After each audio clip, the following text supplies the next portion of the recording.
नमस्कार। इस मेरे प्यारे YouTube चैनल पे आने के लिए तो अब लगा आप इस चैनल पे आए हैं तो please like share and subscribe करने से कतई नहीं हटिए, क्योंकि इस चैनल पर जीके जीएस का सीरीज मिल रहा है और यहाँ पे जितने भी क्वेश्चन कराए जाते हैं सभी एग्ज़ाम के पॉइंट ऑफ व्यू से एकदम ओरिएंटेड है, एग्ज़ाम ओरिएंटेड क्वेश्चन है जो कहीं ना कहीं सभी परीक्षाओं में लगातार पूछा हुआ है।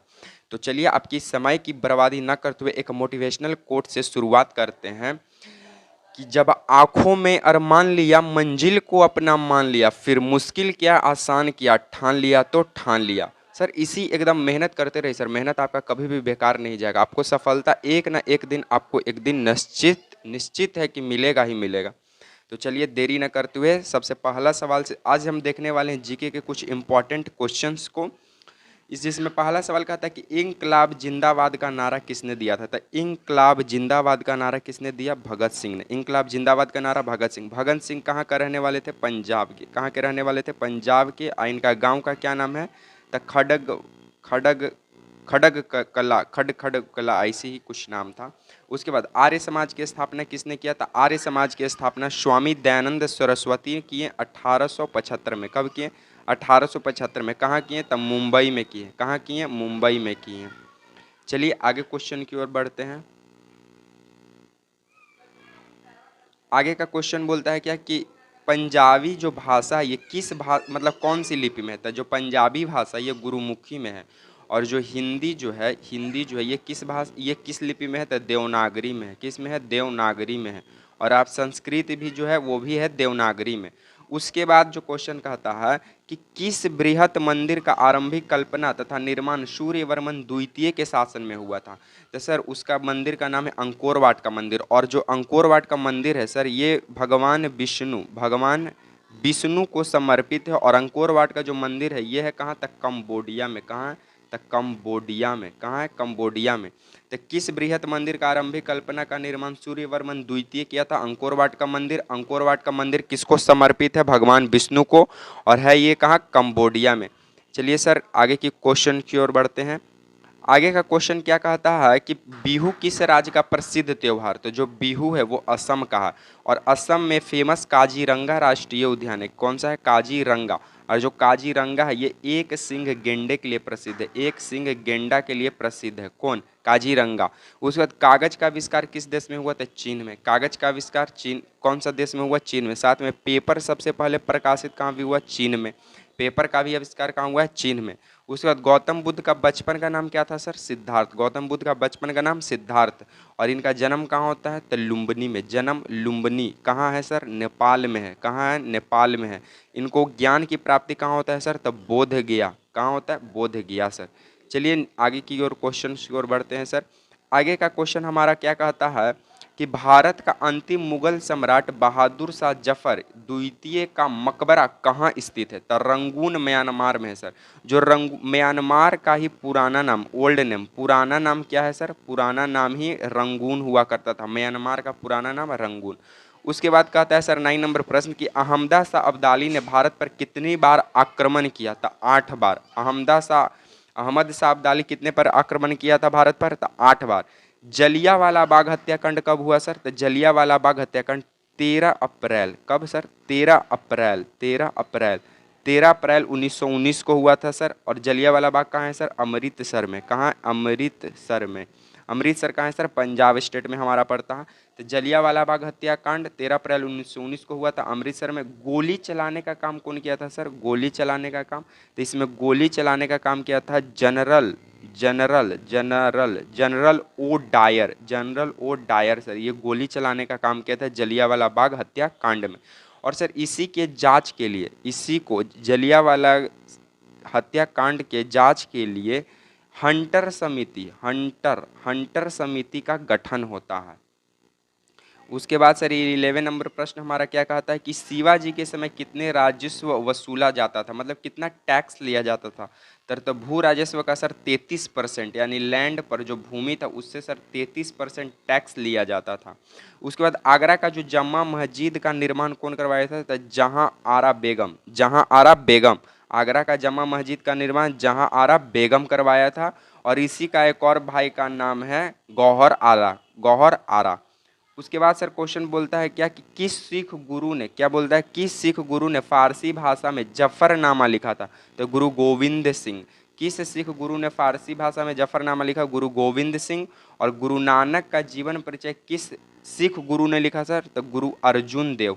गुरु नानक जीवन परिचय किस सिख गुरु ने लिखा? तो गुरु अर्जुन देव ने लिखा था। चलिए आगे प्रश्नों की ओर बढ़ते हैं। आगे का सर प्रश्न बोलता है क्या कि औरंगजेब के शासनकाल में बंगाल का नवाब कौन हुआ करता था? तब मुर्शिद कुली खां। औरंगजेब के शासनकाल के दौरान बंगाल का नवाब कौन हुआ करता था? तब मुर्शिद कुली खां। और शिवाजी की मृत्यु कब हुई? तब 12 अप्रैल 1680 को। शिवाजी की मृत्यु 12 अप्रैल 1680 को, 12 अप्रैल 1680 को शिवाजी की मृत्यु होती है। उसके आगे का सर प्रश्न क्या बोलता है? 17 नंबर। तो 17 नंबर प्रश्न बोल रहा है सर कि औरंगजेब ने बीवी का मकबरा का निर्माण कब करवाया था? तो 1679 में। औरंगजेब ने बीवी का मकबरा का निर्माण कब कराया? 1679 में। और सामूगढ़ का युद्ध कब हुआ था? तो 1658 में। और पलासी का युद्ध कब हुआ था सर? पलासी का युद्ध, तो पलासी का युद्ध कब हुआ था सर? तो 1797 में। पलासी का युद्ध 1797 में। और हल्दी घाटी का युद्ध सर 1576 में। चलिए सर आगे क्वेश्चन की ओर बढ़ते हैं। आगे का नेक्स्ट क्वेश्चन का था कि हैदर अली मैसूर का शासक कब बना था? 1761 में। उसके बाद हैदर अली कहाँ का शासक था? तब मैसूर का था। सर मैसूर का एक फेमस सुल्तान था टीपू सुल्तान। टीपू सुल्तान, टीपू सुल्तान नाम था। ये भी कहाँ का था? मैसूर का ही फेमस शासक था टीपू सुल्तान। उसके बाद 1939 में कांग्रेस को छोड़ने के बाद सुभाष चंद्र बोस ने किस दल का स्थापना किया सर? द फॉरवर्ड ब्लॉक की स्थापना किए थे सुभाष चंद्र बोस। हरिपुरा अधिवेशन को छोड़े थे। 1939 में कांग्रेस छोड़ने के बाद सुभाष चंद्र बोस ने किस दल की स्थापना किया? फॉरवर्ड ब्लॉक को। कब किया? 1939 में। और ये हरिपुरा अधिवेशन से ये छोड़े थे, हरिपुरा अधिवेशन से। चलिए सर आगे क्वेश्चन की ओर बढ़ते हैं। आगे का क्वेश्चन क्या कहते हैं सर कि माधवराव नारायण पेशवा कब बने? 1761 में। माधवराव नारायण पेशवा कब बने थे? 1761 में। और गुरु गोविंद सिंह ने खालसा पंथ का नींव कब डाले थे? 1699 में। गुरु गोविंद सिंह ने खालसा पंथ का नींव कब डाले? 1699 में। उसके बाद क्वेश्चन कर रहा है कि सर 23 नंबर की किस सिख गुरु ने विद्रोही मुगल राजकुमार की सहायता धन व मन से की थी? तो गुरु अर्जुन देव सर, बहुत फेमस है सर। किस सिख गुरु ने विद्रोही मुगल राजकुमार की सहायता धन मन से की थी? तो गुरु अर्जुन देव। चलिए सर नेक्स्ट क्वेश्चन की ओर आगे बढ़ते हैं। नेक्स्ट क्वेश्चन सर कहता है आपका कि सैयद बंधुओं का पतन किसके समय हुआ? तो मुहम्मद शाह के समय। सैयद बंधुओं का पतन किसके समय हुआ? मुहम्मद शाह के समय।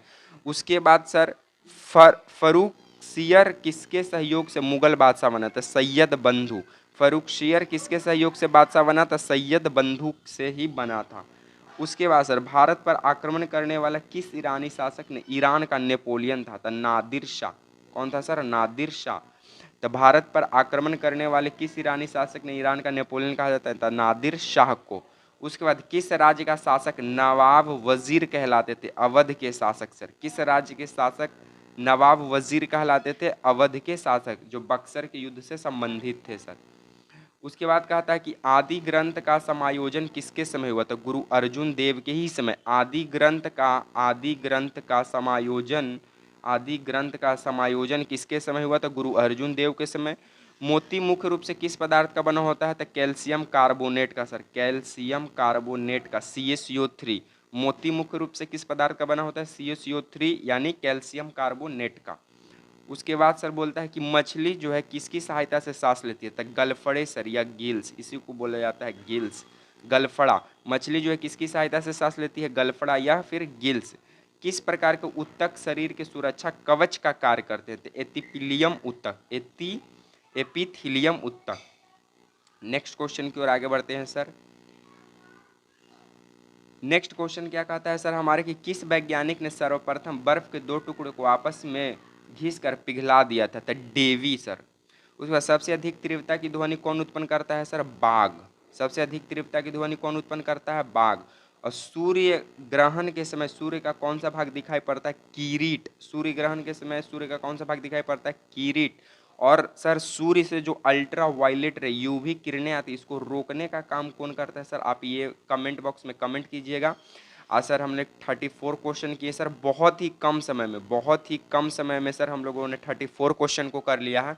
आपको मेरे इस प्यारे यूट्यूब चैनल से ऐसे ही जीके जीएस का सीरीज मिलते रहेगा सर। अगर वीडियो पसंद आता है तो लाइक शेयर एंड सब्सक्राइब करने से कतई नहीं हटिए।